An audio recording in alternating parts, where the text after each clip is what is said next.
नमस्कार, Ram Ram. BNA network के YouTube channel पर आपका स्वागत है। मैं हूं कुलभूषण।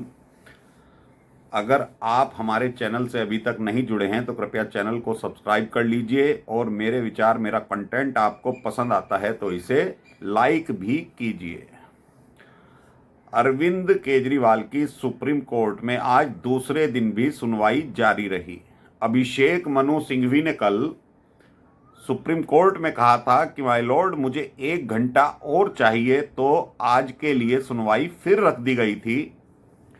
तो अभिषेक मनु सिंघवी आज भी केजरीवाल को कोई राहत दिलवाने में असमर्थ रहे। 2 घंटे आज भी सुनवाई चली है। जस्टिस संजीव खन्ना, जिनकी बेंच में ये सुनवाई चल रही है, बार बार अभिषेक मनु सिंघवी को टोकते रहे, टाइमिंग की भी याद दिलाते रहे कि आपने कल 1 घंटे के लिए कहा था तो हमने सुनवाई को आगे बढ़ा दिया था। तो किस तरह की दलीलें आज अभिषेक मनु सिंघवी ने दी और उस पर जस्टिस संजीव खन्ना बार बार उनसे सवाल करते रहे। अभिषेक मनु सिंघवी का कहना था, जिन 6 आरोपियों के बयान पर केजरीवाल को गिरफ्तार किया गया है और चुनाव के समय गिरफ्तार किया गया है, ये गिरफ्तारी बिल्कुल अवैध है, इल्लीगल है। तो पहले वो कहते हैं राघव मुंगटा और मुंगटा रेड्डी, जो बाप बेटे हैं, दोनों चुनाव लड़ रहे हैं, कहते हैं अभिषेक मनु सिंघवी कि उनके बयान 9 बार लिए गए, उसमें केजरीवाल का कोई नाम नहीं था। जो मुंगटा रेड्डी हैं, शराब के बहुत बड़े कारोबारी हैं हैदराबाद के, तो 9 बार उन्होंने केजरीवाल का नाम नहीं लिया। और किस तरह का प्रलोभन ईडी ने उनको दिया, क्या आश्वासन दिया, तो उन्होंने 10वें स्टेटमेंट पर केजरीवाल का नाम लिया, जबकि 9 बार जब उनके ईडी ने बयान लिए तो किसी प्रकार का उन्होंने केजरीवाल का नाम नहीं लिया था। इसी प्रकार जब केजरीवाल का वो नाम ले लेते हैं तो उनके पुत्र राघव रेड्डी को भी ईडी गिरफ्तार कर लेती है, क्योंकि उनका नाम भी चार्जशीट में दाखिल किया था ईडी ने। तो राघव मुंगटा रेड्डी भी केजरीवाल का नाम ले लेते हैं और आज वो एनडीए के प्रत्याशी हैं, यानी कि इसमें कोई ना कोई खेल बीजेपी भी कर रही है। और केजरीवाल को चुनाव से पहले गिरफ्तार करना, ये कहीं का कोई न्याय नहीं है कि आप एक उस व्यक्ति को गिरफ्तार कर लेते हो जो राष्ट्रीय पार्टी का संयोजक है, उसे चुनाव प्रचार करने से रोक रहे हो। तो बार बार अभिषेक मनु सिंघवी इस तरह की दलीलें सुप्रीम कोर्ट में दे रहे थे। संजय सिंह का भी जिक्र हुआ, मनीष सिसोदिया का भी जिक्र हुआ, क्योंकि संजीव खन्ना ने एक दलील पर अभिषेक मनु सिंघवी की ये कहा कि शायद मुझे याद आ रहा है कि ऐसा केस मैंने पहले कहीं सुना है। तो अभिषेक मनु सिंघवी कहते हैं, हाँ माय लॉर्ड, 1.5 साल पहले इसमें विजय नायर को गिरफ्तार किया गया था, उसके बाद मनीष सिसोदिया को गिरफ्तार किया गया था। ये जो शराब घोटाला है, इसमें दोनों गिरफ्तारी जो हुई थी वो 1.5 साल पहले शुरुआत हुई थी, और वो लीकर पॉलिसी जब बनी थी उसमें इन दोनों को गिरफ्तार किया गया। लेकिन केजरीवाल का केस इन दोनों से बिल्कुल अलग है। तो इस तरह की दलीलें अभिषेक मनु सिंघवी धूर्त केजरीवाल के लिए देते रहे। ये कहां का क्वेश्चन है या प्रश्न है कि चुनाव हो तो आप गिरफ्तारी नहीं कर सकते। और 9 बार अगर किसी ने केजरीवाल का नाम नहीं लिया अपने बयान में और 10वीं बार ले लेते हैं, तो भाई वो तो मजिस्ट्रेट के सामने नाम लिए ना। आप बार बार जो सुप्रीम कोर्ट में या हाई कोर्ट में ये दलीलें दे चुके हो, वो ही दलीलें सुप्रीम कोर्ट में भी चल रही हैं।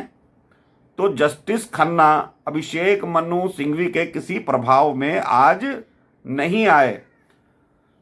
अब ये सुनवाई फ्राइडे को रख दी गई है और जस्टिस खन्ना ने कहा है ईडी के वकील से कि आप तैयार होकर आइए, जो अभिषेक मनु सिंघवी सवाल उठा रहे हैं उनके प्रश्नों का जवाब हम चाहते हैं कि आपने केजरीवाल को किस आधार पर गिरफ्तार किया है।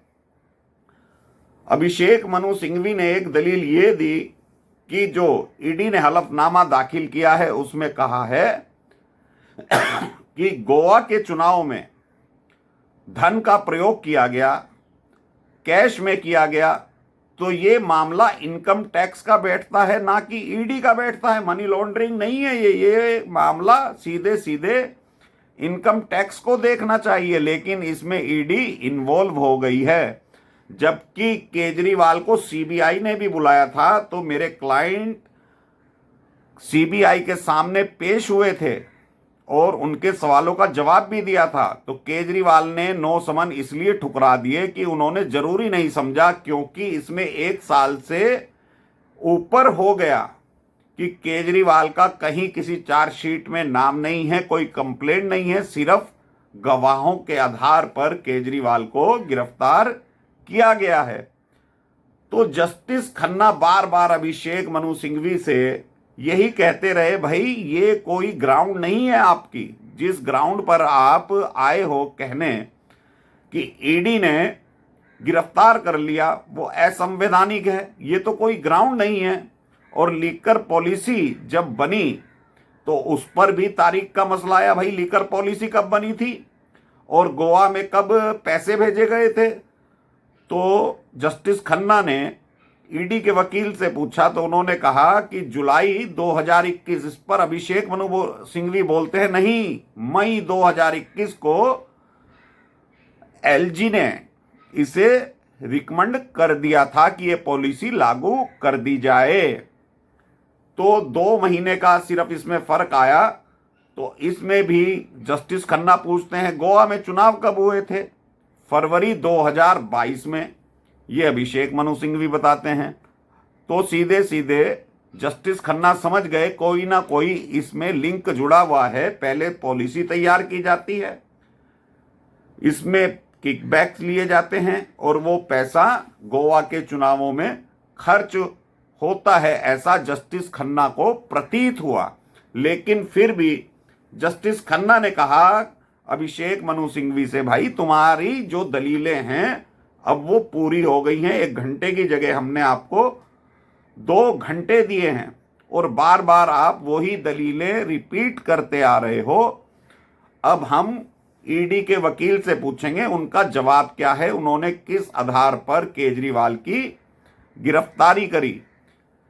बार बार फिर अभिषेक मनु सिंघवी कहते हैं कि 1.5 साल हो गया, 1.5 साल हो गया, 1 साल से केजरीवाल का कहीं कोई नाम नहीं है, सिर्फ इन्हें बदनाम किया जा रहा है। तो इस तरह जस्टिस खन्ना ईडी के वकील से पूछते हैं आपने पहले कार्रवाई क्यों नहीं करी।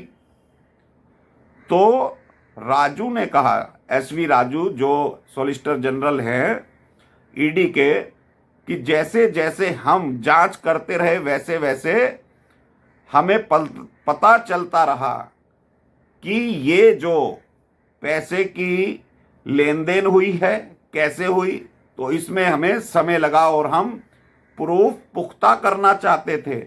उन गवाहों ने जो हमें बयान दिए हैं उसी आधार पर हम हर कड़ी को, हर चैन को जोड़ते चले गए, इसलिए हमें टाइम ज़्यादा लग गया।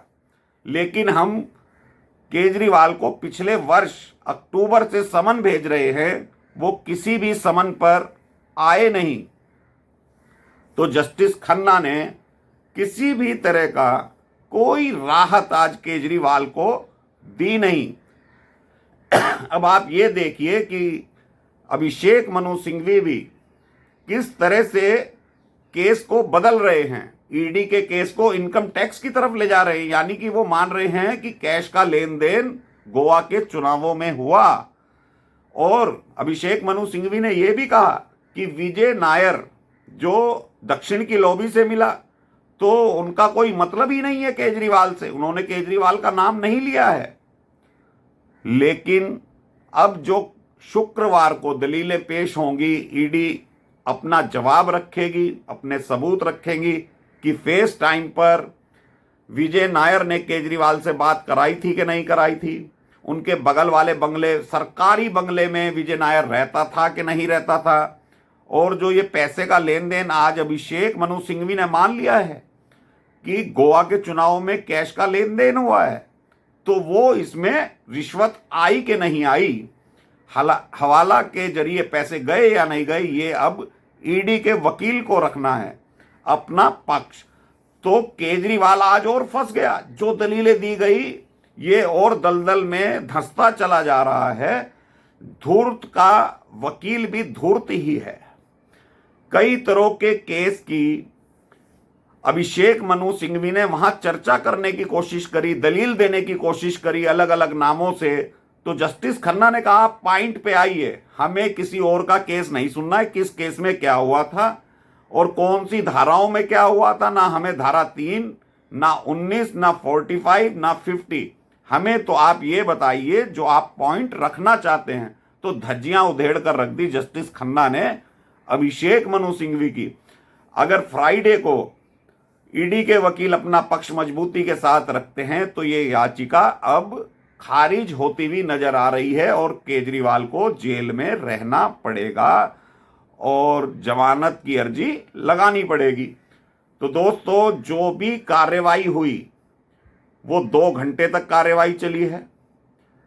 पूरी कोर्ट में जस्टिस खन्ना और दीपांकर दत्ता ने केस सुना है, दोनों ने सवाल जवाब किए हैं। तो अभिषेक मनु सिंघवी की घिग्गी बंद गई थी। तो दोस्तों, फ्राइडे को अब क्या होता है, मुझे लग नहीं रहा है कि सुप्रीम कोर्ट से केजरीवाल को कोई राहत मिलेगी और ये धूर्त फंस गया है। अभी के लिए इतना ही। मेरा विचार, मेरा कंटेंट आपको कैसा लगा कमेंट बॉक्स में लिखिए और वीडियो को लाइक कीजिए, साझा कीजिए, बेल आइकॉन दबाइए जो आपको अगला वीडियो भी टाइम पर मिल सके। चैनल को सब्सक्राइब जरूर कर लीजिएगा। धन्यवाद। नमस्कार। भारत माता की जय।